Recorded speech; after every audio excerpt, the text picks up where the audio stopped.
जब कोरोना अपने देश में हाथ पैर फैला रहा था, तब आप अमेरिकी राष्ट्राध्यक्ष के स्वागत में मशगूल थे। जब देश की सेहत संभालने के प्रयास जरूरी थे, तब आप राज्यों की सरकारें गिराने के प्रयास में लगे हुए थे, और इसका खामियाजा आज देश के हर आदमी को भुगतना पड़ रहा है। अगर दूरदृष्टि दिखाते हुए आपने उसी वक्त हर इंटरनेशनल ट्रैवलर का आरटीपीसीआर टेस्ट कराया होता, तो आज यह नौबत नहीं आती। और फिर आपने सरप्राइज इवेंट की तरह लॉकडाउन देश पर थोप दिया। लॉकडाउन लगाते वक्त यह नहीं सोचा कि इसे फेज्ड आउट मैनर में भी लॉकडाउन किया जा सकता है। यह नहीं सोचा कि मार्च के महीने में कोरोना का स्प्रेड सिर्फ शहरी इलाकों में था, ग्रामीण इलाकों में नहीं। और नहीं आपने लोगों को तैयारी करने का अवसर दिया, थोप दिया देशव्यापी लॉकडाउन। परिणाम स्वरूप किसानों के हाथ से फसल चली गई, कईयों की रोजी रोटी चली गई, माइग्रेंट लेबर्स को सैकड़ों किलोमीटर पैदल चलना पड़ा। लोगों ने बच्चों को बिस्कुट खिलाकर, पानी पिलाकर सुला दिया, लेकिन आप पर विश्वास रखकर उन्होंने उफ तक नहीं की। फिर आपने कहा तालियां बजाओ, हमने तालियां बजाई, थालियां पीटी, घंटानाद किया, शंख ध्वनि किए, दिए भी जलाए, हमने सब किया, आप पर विश्वास रखकर किया।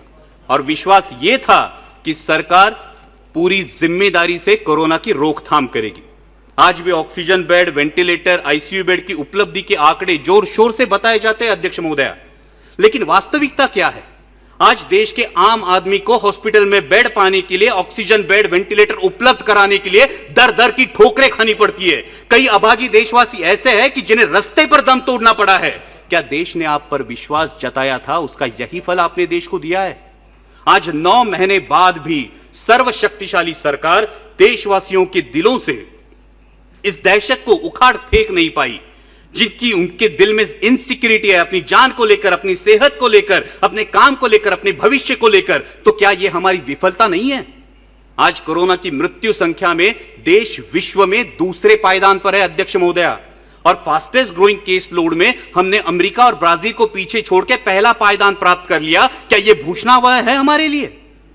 मैं सदन के माध्यम से अध्यक्ष महोदया स्वास्थ्य मंत्री जी से पूछना चाहता हूं कि क्या देश कम्युनिटी ट्रांसमिशन की फेज में है या नहीं?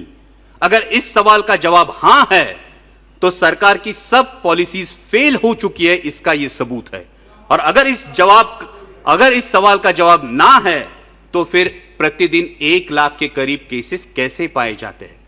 अध्यक्ष महोदया, हमें यह सोचना चाहिए कि क्या हमें पॉलिसीज में बदलाव की आवश्यकता है। अब तक हम individual case identification, contact tracing और क्वारंटाइन के बजाय अब हम जियोग्राफिकल स्प्रेड ट्रैकिंग और उस एरिया में पर्याप्त आरोग्य सुविधा डिप्लॉय करने के बारे में क्या हमें सोचना चाहिए?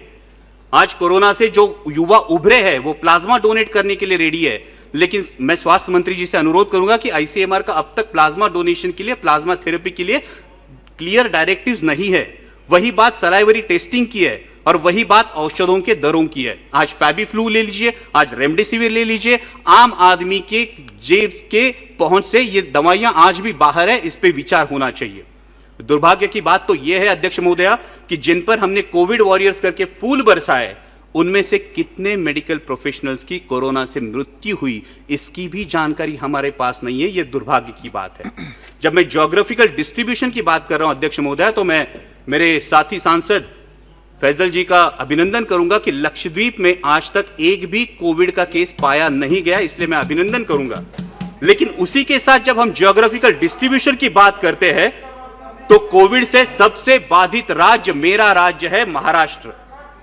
आज महाराष्ट्र में 22% केसेस है और 37% डेथ्स है। अध्यक्ष महोदय, मैंने अभी शुरू किया है, अभी मैं करेक्टिव मेजर्स पे आ रहा हूं अध्यक्ष महोदय, 2 मिनट दीजिए, सिर्फ 5 मिनट, सिर्फ 2 मिनट दीजिए। और जैसा सांसद अरविंद जी सावंत ने कहा, उस प्रकार से महाराष्ट्र सरकार पूरी तरीके से कोशिश कर रही है, आदरणीय शरद पवार जी के मार्गदर्शन में कर रही है। हमारे स्वास्थ्य मंत्री राजेश जी टोपे आए दिन फील्ड पर है, लेकिन डब्ल्यूएचओ के अनुमान के अनुसार नवंबर दिसंबर में हालात और बिगड़ सकते हैं अध्यक्ष महोदया। और ऐसे में भारत सरकार ने 1 सितंबर से महाराष्ट्र सरकार की ventilators, PPE kits, testing kits, N95 mask, ये मदद पूरी तरह से रोक दी है। हमारे मराठी में कहावत है अध्यक्ष महोदया, आई जेऊ घाली ना आणि बाप भीक मागू देना। ऐसा बर्ताव केंद्र की सरकार महाराष्ट्र सरकार से साथ कर रही है। क्या महाराष्ट्र के रहवासी देशवासी नहीं है? क्या महाराष्ट्र के रहवासियों के प्रति केंद्र सरकार का कोई उत्तरदायित्व नहीं है? मैं इस सदन के माध्यम से मांग करता हूं कि अविलंब महाराष्ट्र सरकार को टेस्टिंग किट्स और अदर कंज्यूमेबल्स की मदद मुहैया की जाए और उसी के साथ अनइंटरप्टेड ऑक्सीजन सप्लाई के लिए महाराष्ट्र में ऑक्सीजन मैन्युफैक्चरिंग मेगा यूनिट के निर्माण के बारे में सोचा जाए। अध्यक्ष महोदय, जब हम कोविड की लड़ाई में रिसोर्सेज की बात करते हैं, उतना ही अहम है स्किल्ड मैन पावर। जैसे कि आरोग्य मंत्री, मैडम ये बहुत अहम मुद्दा है, देश के लिए बहुत अहम मुद्दा है कि जैसा कि आरोग्य मंत्री जी ने बताया कोरोना का वैक्सीन आने में कुछ समय लगेगा, मालूम। तो इसके लिए हमें सिर्फ दो मुद्दे, इसके लिए हमें स्किल्ड मैन पावर की जरूरत पड़ने वाली है और इसीलिए जो नेशनल हेल्थ मिशन के रेट्स है उन रेट्स में आसानी से स्किल्ड मैन पावर उपलब्ध नहीं हो सकती, इसलिए नेशनल हेल्थ मिशन के रेट्स को रिवाइज किया जाए ताकि और ज्यादा स्किल्ड मैन पावर इस कोरोना की लड़ाई में इन्फ्यूज की जा सके और उसी के साथ बहुत बहुत धन्यवाद अध्यक्ष जी। एमसीआई के माध्यम से